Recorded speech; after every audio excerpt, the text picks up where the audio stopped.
Ya, tolong diviralkan di seluruh dunia karena tanggal 22 dengar kabarnya dari HAM PBB akan datang ke Indonesia berkunjung ke Al Zaitun. Jadi lebih banyak Bapak Ibu diaspora membuat YouTube atau narasinya nanti kami siapkan, saya sudah berikan tulisan, itu saja direkam dan suarakan dalam bahasa di sana, bahasa di diaspora, bahasa Inggris, bahasa apakah begitu, supaya orang tahu, Pak. Orang tahu, supaya ini MUI sadar diri, dia itu adalah ormas. Tetapi cara kerjanya adalah cara kerja partai politik. Dia tidak pernah diaudit. Dia sesuka-sukanya membuat fatwa. Dia sesuka-sukanya membuat sertifikat halal. Itu adalah perampasan hak-hak asasi seseorang di Indonesia ini, perampasan hak-hak ekonomi. Demikian juga misalnya Pak Mahmud MD, demikian juga dengan Pak Wapres ini menerapkan ekonomi syariah. Di Indonesia tidak dikenal ekonomi syariah. Coba buka Undang-Undang Dasar 1945, tidak ada itu ekonomi syariah. Menjadi pertanyaan dan keprihatinan kita. Fatwa MUI, kalau sudah fatwa MUI, misalnya MUI melaporkan ke polisi untuk katakanlah laporan penistaan agama seperti dituduhkan kepada Panji Gumilang, maka hitungan hari cepat diproses itu. Tangkap, proses, tersangka, dan tahan. Itu siapa yang korbannya sedengan ini? Korbannya banyak. Satu, pendeta YM. Ada laporan MUI Jawa Barat. Hari itu juga malamnya dijemput 43 orang polisi. Bawa ke Polda Jawa Barat. Besoknya proses, besoknya langsung tahan dan tersangka. Itu MUI. Di Sumatera Utara, ada orang nikah. Yang nikah ini adalah seorang Kristen, terus ada perempuan yang sudah menjadi Kristen. Dipisah itu Bapak Ibu, diceraikan itu, digugat itu catatan sipil, bahwa hukum catatan sipil yang mengizinkan mereka atau mencatatkan catatan perkawinan mereka itu dianggap tidak sah. Kita lanjutkan ya, yang terjadi dengan Panji Gumilang, yang terjadi dengan Sambo, yang terjadi dengan Komarudin, semuanya sudah tertulis di grup ini, semua sudah dibahas di grup ini, semua sudah kita bicarakan, dan tidak ada yang tidak terjadi, semuanya terjadi, semua sesuai dengan sabda Nabi ke-26. Ini siapa nih? Juragan Alexis Resen, silakan Juragan Alexis. Lanjutkan. Ya Pak Paul, yang ingin saya tegaskan berkaitan dengan tema kita hari ini, Indonesia ini sama sekali tidak ada keadilan Pak Paul. Saya ada baca berita, Ferdi Sambo yang seharusnya dihukum mati bisa tiba-tiba turun jadi 10 tahun Pak Paul. Ini apakah bentuk dari keadilan di sini? Saya kira tidak. Lalu satu lagi, itu wanita yang seharusnya dipenjara lama sekali, sekarang bisa jadi pendek itu Pak Paul. Saya juga nggak ngerti lagi lah, Indonesia ini mau jadi apa. Orang-orang yang menjunjung tinggi nilai-nilai free speech seperti Panji Gumilang, itu bisa-bisanya dijatuhkan hukuman penjara, ya. Padahal orang yang lebih parah daripada Panji Gumilang, kalaupun Panji Gumilang salah, ya seperti Ferdi Sambo, itu kok hukumannya sangat enteng. Saya nggak habis pikir lah dengan hukum di Indonesia ini. Bagaimana bisa dari hukuman mati bisa tiba-tiba turun segitu jauhnya? Dan ini yang saya pikir-pikir, ini kalau di penjara 10 tahun, juga sebetulnya tidak mungkin lah dia di penjara 10 tahun. Yang namanya penjara di Indonesia itu kan kalau untuk orang yang seperti Ferdi Sambo ya, atau juga untuk beberapa koruptor lainnya, itu sebetulnya bukan penjara Pak, tapi lebih tepatnya ini adalah hotel. Kenapa? Saya lihat banyak sekali kasus di mana para koruptor dan juga orang-orang seperti Ferdi Sambo, ya, itu ketika ditaruh di penjara, mereka lebih mewah daripada masyarakat biasa. Itulah kenyataannya. Ketika mereka di penjara 10 tahun, itu jangan yang ada di pikiran kita bahwa mereka dihukum 10 tahun, bukan itu. Tetapi ketika mereka di penjara 10 tahun, maka mereka hidup di hotel 10 tahun. Karena penjara mereka lebih mewah daripada hotel. Nah, ini yang saya curiga dengan Indonesia ini. Kalau kayak begini terus, di masa depan nanti mau jadi apa? Saya kira orang-orang seperti ini perlu ditindak dengan tegas. Bukan dengan masalah uang. Kenapa? Ketika negara kita ini terlalu banyak mengagungkan uang, ya, seperti yang saat ini sedang terjadi, saya heran. Kok bisa itu polisi begini caranya, ya? Bagaimana keadilan ini tidak ditegakkan? Padahal sesuai konstitusi ini sudah jelas. Dan juga Pancasila ini sudah jelas. Keadilan untuk semua, keadilan sosial. Namun di sini kita tidak melihat adanya keadilan. Ya, dari mulai Panji Gumilang ini juga saya kira kenapa kok dia jadi sasaran politik? Padahal saya kira Verdi Sambo ini yang lebih parah. Bisa kita lihat betapa dahsyatnya reputasi polisi ini rusak karena Verdi Sambo. Tetapi hukumannya tidak setimpal dengan Panji Gumilang yang tidak ada sama sekali penistaan agama di situ. Ya, saya mempertanyakan banyak sekali masalah di negara kita, terutama terhadap penerapan hukum. Ya, bukan hanya di polisi, malah kan di TNI juga begitu. Tetapi itu saya kira kasus yang berbeda. Fokus kita di sini adalah kita melihat orang-orang yang sebetulnya tidak salah itu banyak sekali yang masuk penjara. Tetapi orang yang sebetulnya salah itu malah dibebaskan dari penjara. Nah, saya kira dari sini saya melihat apabila kita ini ingin sebuah perubahan, seharusnya kita ya saling membantu satu dengan yang lain lah. Jangan sampai gereja-gereja ini terpecah. Seharusnya gereja cepat bertobat ya, supaya bagaimanapun juga kita Indonesia ini bisa tetap bersatu bila kita ingin mempertahankan kemerdekaan. Kenapa? Karena kalau negara kita begini terus, ini tidak akan lama pasti akan bubar. Saya mengamati bukan hanya dari satu dua negara, tetapi dari berbagai bangsa yang pecah akibat manusianya tidak adil. Ini sudah terjadi ratusan kali dalam sejarah, bahkan ribuan. Jadi saya menghimbau untuk masyarakat Indonesia ini semakin bijaklah dalam pemilu berikut. Ya, pilihlah pemimpin yang sebetulnya mengerti masalahnya. Jangan hanya memilih pemimpin berdasarkan agama. Kenapa? Karena ini memiliki banyak sekali jadi saya kira ide-ide ini yang perlu kita terapkan. Seperti contohnya bagaimana pemimpin tersebut bisa membangun hukum yang lebih adil di negara kita. Bukan hanya sebatas pemimpin yang bisa membantu para ulama untuk berkuasa. Karena yang saya lihat selama ini Indonesia ini ketidakadilannya semakin parah semenjak di era reformasi. Bukannya semakin baik, tetapi semakin parah. Nah, ini yang saya curiga ya. Ada masalah apa dengan negara kita ini? Harapan saya sih kalau negara kita bisa berubah ya, Papua masih bisa bersatu lah. Tapi kalau begini terus, saya jamin pecah ini negara ini, nggak akan lama. Ya sekian dari saya dulu itulah Pak Paul. Lanjut.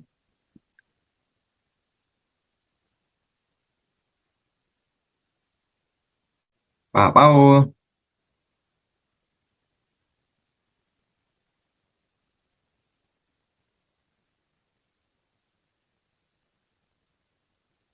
Oke, ini kok nggak ada orangnya. Sebentar.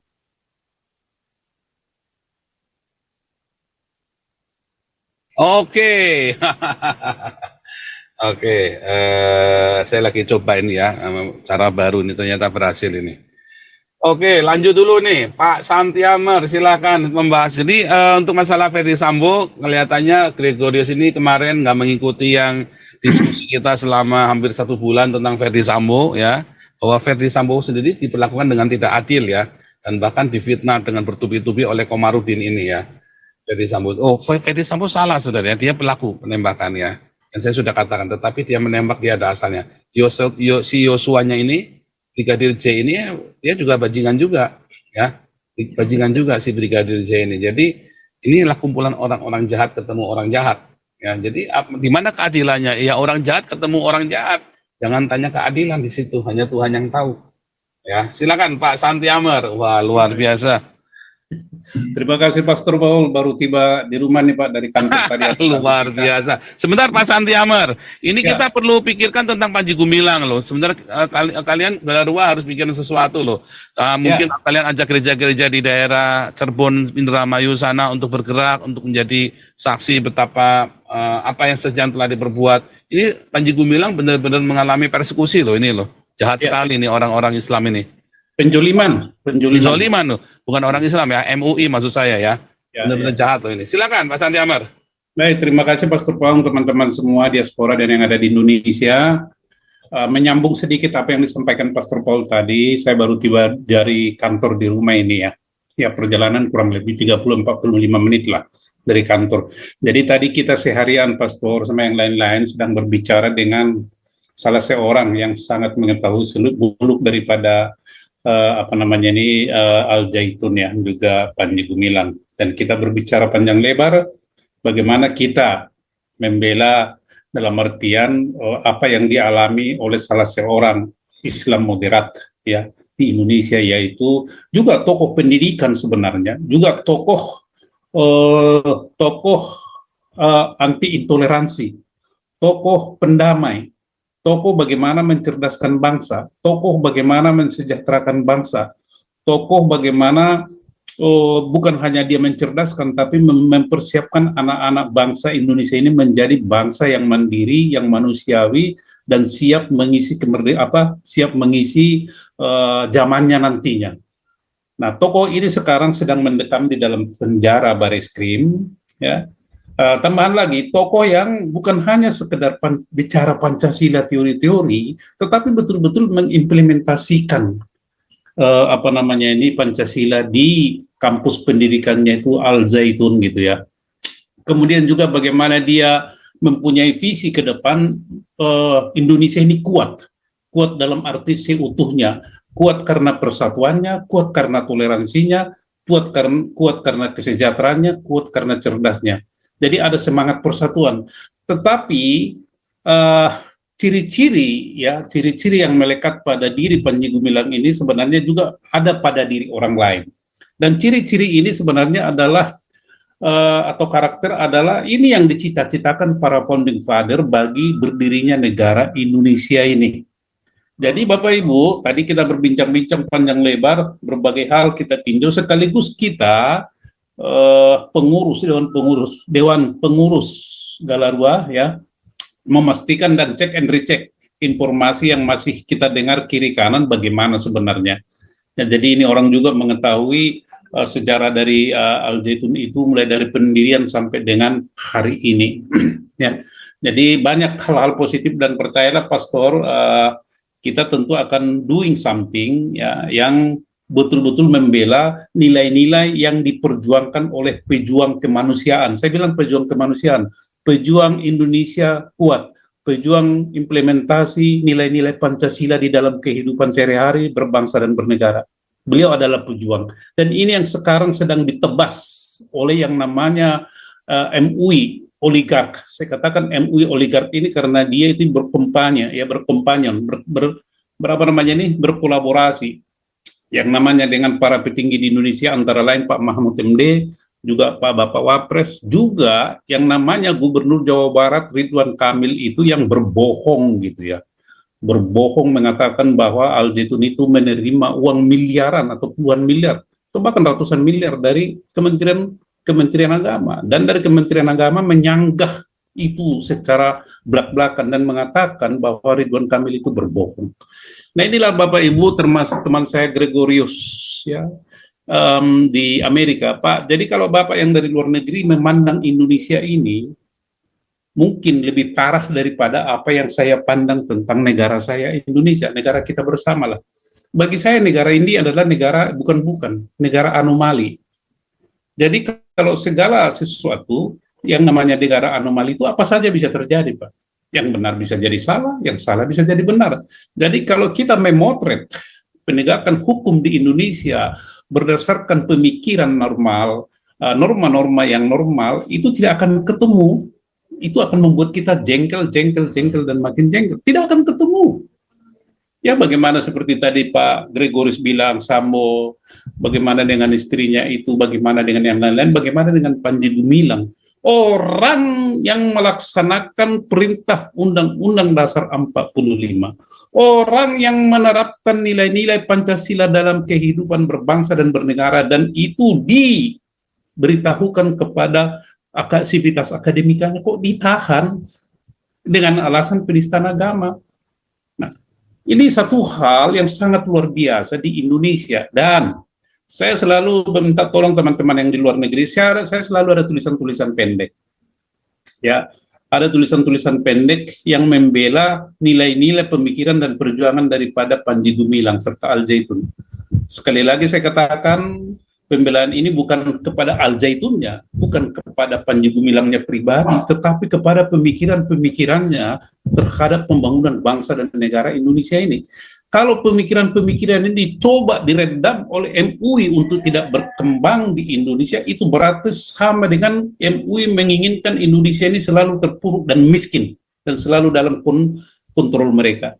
Panji Gumilang tidak mau itu. Merdeka sebenarnya apa? Merdeka berpikir, merdeka berpengetahuan, merdeka rohnya itu harus kreatif, harus bertoleransi, harus cinta damai, harus manusiawi, harus mandiri. Ya. Ini manusia-manusia yang ingin diciptakan. Tetapi sekelompok MUI, ini yang sombong ini saya katakan, ini kelompok kumpulan yang namanya ulama, juama, yang menamakan dirinya hebat-hebat, tidak menginginkan itu. Karena mereka menginginkan rakyat Indonesia ini selalu bodoh dan di bawah kontrol mereka sehingga mereka bisa atur sesuai dengan kehendak mereka. Dan isu yang digunakan adalah isu agama. Saya beritahu teman-teman ya, di Indonesia ini dalam perbincangan tadi itu banyak hal informasi baru yang saya dapat. Ya, ada sekelompok dan mereka itu adalah, saya tidak perlu sebutkanlah, termasuk orang MUI, salah satu organisasi ormas Islam di Indonesia yang selalu menginginkan negara Indonesia ini menjadi negara Islam. Jadi jangan dituduh itu si Al Zaitun atau Panji Gumilang NII. Yang menuduh itu sebenarnya yang NII. Apa buktinya? Saya tidak sembarang menuduh. Ya, kita bicara sejarah itu masalah Piagam Jakarta. Baru-baru ini di Semarang kalau saya nggak salah ada namanya lembaga dakwah dai Islam, lembaga dakwah dai Islam. Ya. Ini adalah salah satu organisasi yang disinyalir dan memang betul dibuktikan organisasi yang para pemimpinnya itu sudah terpapar oleh gerakan radikal transnasional. Ini mereka ini. Bapak tahu, Ibu tahu cara kerjanya? Mereka itu mensosialisasikan Pancasila. Oh begini Pancasila. Jadi mereka masuk itu menempel di dalam di ideologi negara. Tetapi bagi mereka itu ideologi negara itu adalah tumpangan semata. Dan kalau nanti mereka sudah berhasil, yang namanya Pancasila itu akan menjadi Pancasila sesuai dengan apa Piagam Jakarta itu. Jadi Pancasila khilafah, Pancasila Islam. Pancasila ini tidak dibuang, tetapi ditambah sedikit Pancasila. Ya, Islam atau Pancasila khilafah, atau Pancasila Piagam Jakarta. Ini cara-cara mereka ini, Bapak Ibu, merubah supaya Indonesia ini menjadi negara Islam Indonesia. Tetapi ini dituduhkan ke Panji Gumilang, sesuatu yang sangat paradoks dan tidak masuk akal. Yang kedua buktinya, ya, di Indonesia ini sekarang perda syariah itu ya hampir mencapai 500 perda syariah. Berarti kalau perda syariah itu berlaku di level tingkat 2 ya, kabupaten kota. Ada juga di tingkat provinsi. Tapi kalau di tingkat provinsi yang diberlakukan adalah undang-undang syariah. Di mana ini sudah berlaku adalah di Aceh. Oke lah kalau Aceh bisa mengerti. Provinsi Sumatera Barat. Undang-undang syariah di Provinsi Sumatera Barat ini sudah memakan korban, yaitu suku Mentawai yang memiliki bahasa, adat istiadat, dan agama yang berbeda dengan Sumatera Barat, tidak diakomodir di dalam Undang-Undang Syariah mereka nomor 17 tahun 2022. Jadi di undang-undang itu dikatakan bahwa Provinsi Sumbar itu disebutkan adat Basandi Sara, adat Basandi Sara, adat Basandi Sara, Sara Basandi Kitabullah. Ya, segala persoalan akan diselesaikan dengan cara adat apa itu? Cara adat Minang. Kita tahu Sumbar ini, Bapak Ibu, adalah matrilineal, sedangkan Mentawai adalah patrilineal. Kita tahu di Kabupaten Kepulauan Mentawai ini mayoritas adalah Kristen. Di Sumbar mayoritas Muslim. Kita tahu di di Kabupaten Kepulauan Mentawai ini adalah salah satu suku tertua di Indonesia. Mereka mempunyai adat budaya sendiri, mempunyai yang namanya itu agama, ya agama Sanggulungan atau apa namanya itu. Mereka mempunyai bahasa sendiri yang berbeda dengan bahasa Minang. Nah ini korbannya. Mungkin nanti korban berikutnya adalah Papua, di mana Wapres bolak-balik ke sana, entah apa tujuannya itu. Nah, jadi yang ketiga bukti ya, ini bukti nyata betapa bangganya, betapa bangganya sang Wapres Presiden Republik Indonesia mengatakan, oh di Indonesia sudah dibikin ekonomi syariah. Ketuanya adalah kalau nggak salah Pak Jokowi atau apa itu, penasehatnya mah bukan deh. Ini terus ini Pak Maruf ini sebagai apa? Enggak ngerti. Dengan bangganya dia itu mengatakan Indonesia sudah menganut atau sudah memberlakukan ekonomi syariah. Aneh, bin ajaib. Ya. Jadi berikutnya, kalau itu perda kan sudah peraturan daerah, maka berikutnya adalah mungkin hukum-hukum. Ya. Hukum-hukum yang ada di Indonesia ini akan dibikin hukum-hukum syariah. Maka pertanyaannya adalah, menjadi pertanyaan dan keprihatinan kita. Fatwa MUI, kalau sudah fatwa MUI, misalnya MUI melaporkan ke polisi untuk katakanlah laporan penistaan agama seperti dituduhkan kepada Panji Gumilang, maka hitungan hari cepat diproses itu, tangkap, proses, tersangka dan tahan. Itu siapa yang korbannya sedangkan ini? Korbannya banyak. Satu, pendeta YM. Ada laporan MUI Jawa Barat. Hari itu juga malamnya dijemput 43 orang polisi, bawa ke Polda Jawa Barat. Besoknya proses, besoknya langsung tahan dan tersangka. Itu MUI. Di Sumatera Utara ada orang nikah. Yang nikah ini adalah seorang Kristen, terus ada perempuan yang sudah menjadi Kristen. Dipisah itu Bapak Ibu, diceraikan itu, digugat itu catatan sipil bahwa hukum catatan sipil yang mengizinkan mereka atau mencatatkan catatan perkawinan mereka itu dianggap tidak sah oleh pengadilan di sana, di mana itu, di Binjai ke sana lah, lupa saya namanya itu, Sumatera Utara. Siapa yang melaporkan? MUI. Belum lagi di tempat-tempat lain yang kita bisa lihat, ya. Terakhir ini lagi ada ketika misalnya perayaan 77 tahun, ya, hari ulang tahun dari Panji Gumilang, datang itu ketua MUI dari Tasikmalaya dan memberikan orasi ilmiah, yaitu percakapan tentang kualitas pendidikan menuju kualitas pendidikan menuju kebangkitan kembali Indonesia Raya. Wah, dia di situ, ini siapa si ketua MUI Tasikmalaya ini bicaranya sangat bagus dan netral dan memuji Panji Gumilang di dalam hal bagaimana dia mengelola lembaga pendidikan Al-Zaitun itu yang begitu bagus, bukan hanya dari segi pendidikannya, tetapi dari segi pengajarannya, juga dari segi kemandirian ekonomi, sehingga itu santriwan dan santriwati itu dan seluruh jajarannya itu sehat walafiat dan hebat, segar-segar. Bapak Ibu tahu apa yang terjadi? Dipanggil ini ketua MUI Tasikmalaya, di sidang dipertanyakan oleh ketua MUI. Nah, coba betapa hebat dan diktatornya ormas MUI ini terhadap orang-orang yang berani berbeda pendapat dengan mereka. Jadi ini udah semacam raja ini, ormas MUI semacam raja di Indonesia. Bahkan pemerintah tidak berkutik, bahkan penegak hukum tidak berkutik. Ya. Tapi kita bertanya jujur dulu lah, ya, jujur saja. Apa sih jasanya MUI bagi Indonesia ini? Coba Bapak Ibu sebutkan apa prestasi MUI untuk pembangunan Indonesia ini, saya mau tanya. Ada enggak? Bandingkan dengan apa yang sudah dilakukan 20 tahun terakhir ini oleh Panji Gumilang. Jujur saja, coba. Apa yang dilakukan MUI? Apa jasanya MUI kepada Indonesia? MUI hanya menimbulkan kegaduhan. Dikit-dikit fatwa, dikit-dikit sertifikat halal. Maka kita bertanya rakyat kepada penyelenggara negara, dana yang dihibahkan oleh negara kepada MUI sesuai dengan Undang-Undang Ormas sebenarnya harus diaudit BPK, harus dilaporkan terbuka. Kenapa pemerintah dalam hal ini Pak Mahfud MD yang terhormat diam 1000 bahasa tentang itu? Dan Bapak jangan hanya MUI, seluruh ormas yang didanai atau yang diberikan dana oleh negara, audit, termasuk gereja, PGI dan lain sebagainya. Itu Bapak baru namanya adil.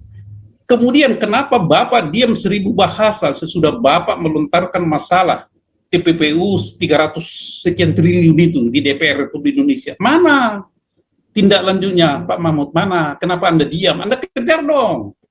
Ya jangan disebutkan itu Al-Zaitun TPPU. Di mana? Bapak tidak fair. Kami menilai rakyat ini, maaf ini, kami harus katakan, baik Pak Wakil Presiden, Anda adalah presiden partisan. Anda bukan wakil presiden daripada seluruh rakyat Indonesia. Anda adalah wakil presiden dari sekelompok rakyat Indonesia. Saya harus katakan ini. Saya harus katakan, Pak, maaf ini saya harus sampaikan kepada Bapak. Saya bukan benci kepada Bapak Wapres, tetapi cara Anda mengelola negara ini itu sangat partisan, hanya mementingkan kelompok sendiri. Saya mau tanya, Bapak mengatakan atau MUI mengatakan bahwa ya Panji Gumilang itu penista agama, dan Bapak mengatakan bahwa dia itu anti Pancasila, tidak Pancasilais. Maka sekarang saya bertanya, apakah ekonomi syariah itu Pancasilais atau tidak? Pak Mahmud, halo. Pak Mahmud Tende, Pak Wapres, halo. Apakah ekonomi syariah itu adalah sesuai dengan Pancasila? Coba.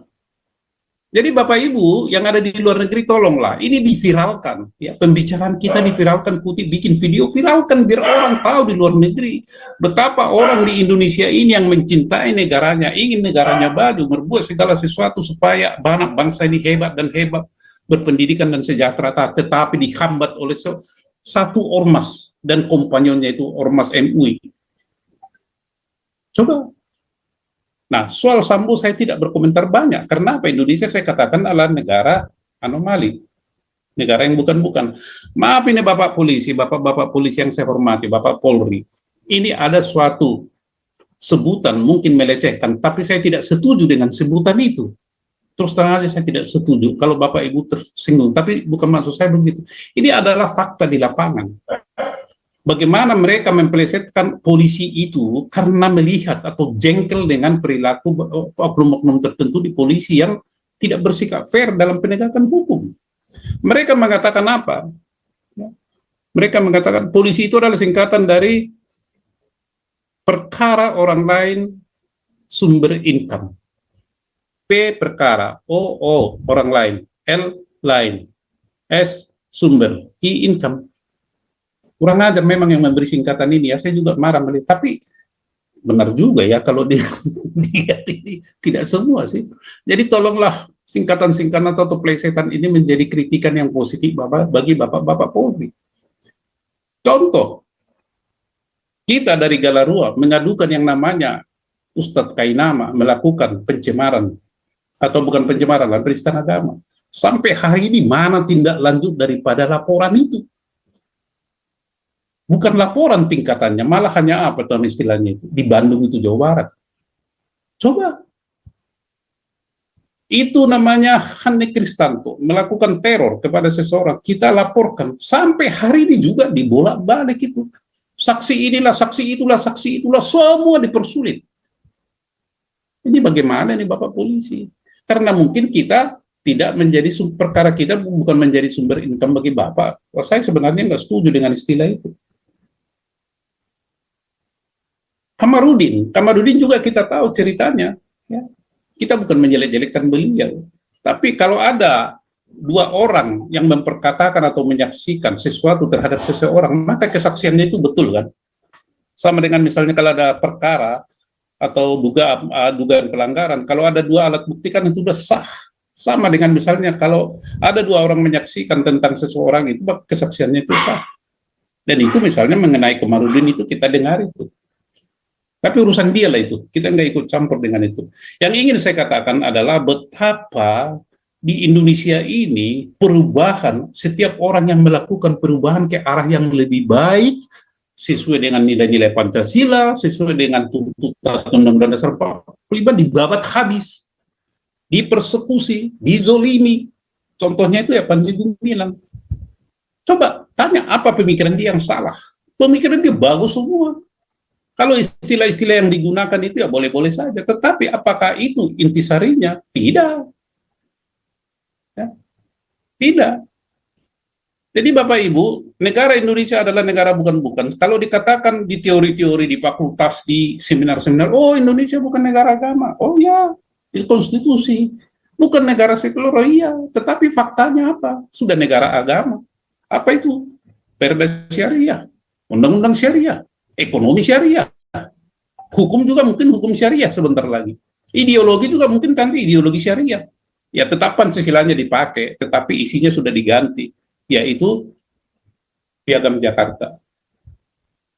Itu kan Pak Wapres kan, Pak Mahmud, Anda jangan diam aja begitu. Kita tahu membaca ini semua, Pak.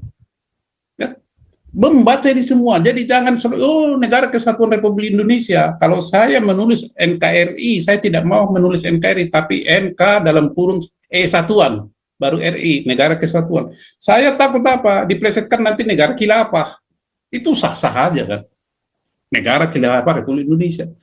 Jadi Anda adalah sekelompok orang yang dari dulu sejak BPUPKI hingga hari ini merupakan cara kerja virus.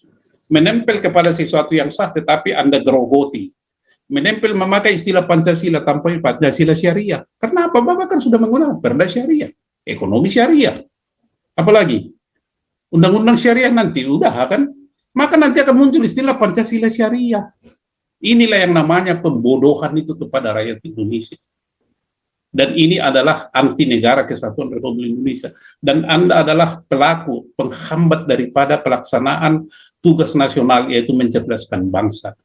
Jadi sudahlah, ya, para petinggi di Indonesia ini sudahlah, masih ada waktu untuk berubah. Kalau tidak, nanti pasti Anda paling bertahan itu menjadi pejabat berapa lama. Menjadi catatan tersendiri nanti bagi Anda akan mencatat sejarah hitam bagi sejarah Anda. Gus Dur tidak begitu lama memerintah. Ya, tapi nilai-nilai yang diwariskan oleh Gus Dur itu sampai sekarang dipuja-puji oleh rakyat Indonesia. Apa yang salah dengan Gus Dur? Tidak ada. Semua memuji dia. Bung Karno, ya ada yang positif. Tapi apa yang diingat orang dari Bung Karno? Selain dia pada pendiri founding father, Soeharto apalagi, ada yang baik di Soeharto itu, ada yang baik, dan kita belajar dari situ. Tetapi apa yang diingat dari beliau? Jujur aja, sakit kuping kita mendengar kalau dia dijuluki bapak koruptor. Sakit, saya tidak setuju itu. Tetapi apakah kita bisa melarang orang untuk tidak berbicara itu? Itu hak orang untuk berbicara. Dari Presiden B.J. Habibie, apa yang diingat? Penjual Timur-Timur. Dari Presiden Gus Dur, ya kita tahu lah. Dari Presiden Megawati, apa yang diingat orang? Itu masalah rilis, itu apa namanya, uang apa itu dulu, yang apa itu, utang apa, bank-bank yang bangkrut itu. Ya, ada istilahnya itu. Itu yang diingat dari Megawati, padahal PDIP itu berjasa loh. PKB itu berjasa loh untuk menghadang negara ini tidak menjadi negara Islam pada tahun 1999, tapi orang tidak mengingat itu. Ya, dari SBY, walau alam bisawab. Nah, apa yang diingat dari SBY 10 tahun berkuasa? Dari Jokowi, ya Jokowi mungkin dia infrastruktur hebat lah ya. Dan saya kalau saya lihat Jokowi bukan membela Jokowi.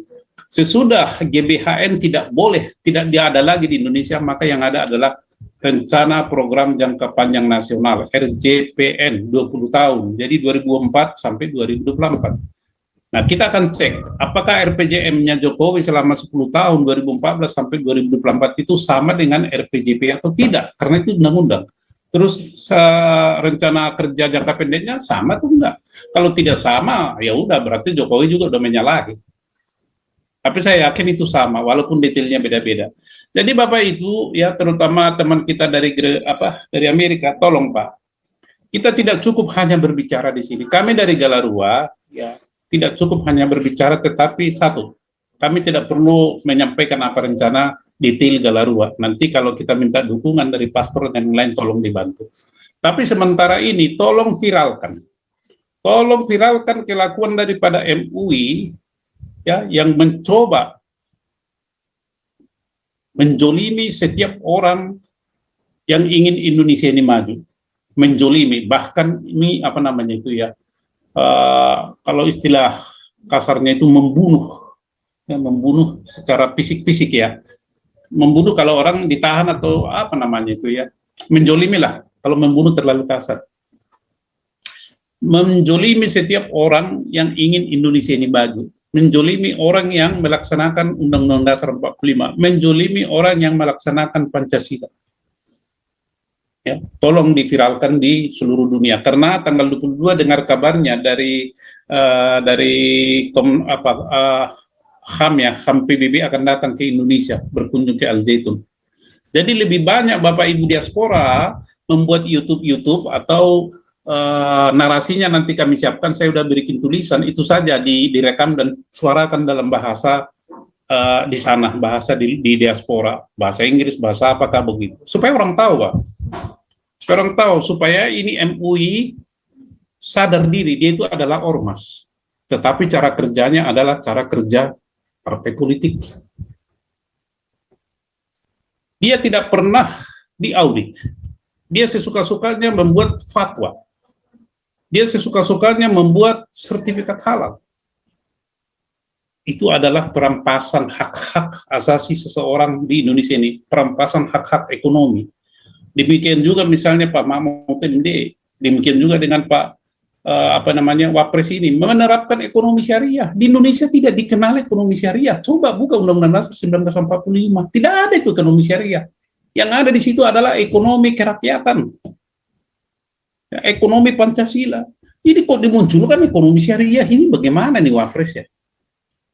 Ya tolong Bapak Ibu teman-teman diaspora ini viralkanlah.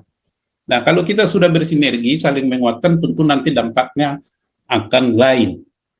Terima kasih Pastor Paul dan teman-teman yang lain. Saya berbicara agak panjang lebar, tetapi saya harus sampaikan ini. Kalau tidak, Indonesia nanti akan tambah parah, termasuk kita-kita ini yang beragama di luar mereka itu. Nah, syukur-syukur nanti kita Ahmadiyah sedang mendekati pendekatan kita dengan Ahmadiyah, tokoh-tokoh gereja, ya, dengan juga kelompok-kelompok lain.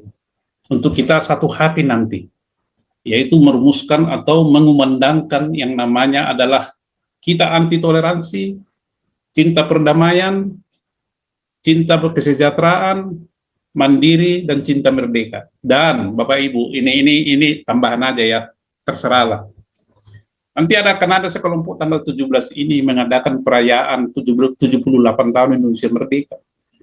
Wah, mungkin di pejabat tinggi itu dengan hebat itu merayakan, bangun, ya, bombastis lah, apa segala macam. Mereka lupa ada negara ini, ada ormas yang merampas kemerdekaan seseorang, yang merampas hak kemerdekaan banyak orang. Saya sih, ya saya cinta negara Republik Indonesia, Bapak TNI, Bapak Polri, ya tolong ini didengar. Jika nanti ada orang merayakan 78 Indonesia Merdeka ini, mereka tidak merayakan itu. Yang dirayakan adalah pada usia ke-78 tahun Indonesia Merdeka ini, mereka belum merdeka. Kemerdekaannya dirampas. Mereka hanya mengingatkan. Sama dengan bangsa Israel ada tembok ratapan. Menangisi nasibnya. Menangisi penderitaan mereka. Mereka menangis, meratap, menyampaikan keluhan dan permasalahannya kepada Allah yang Maha Besar, Tuhan yang Maha Besar.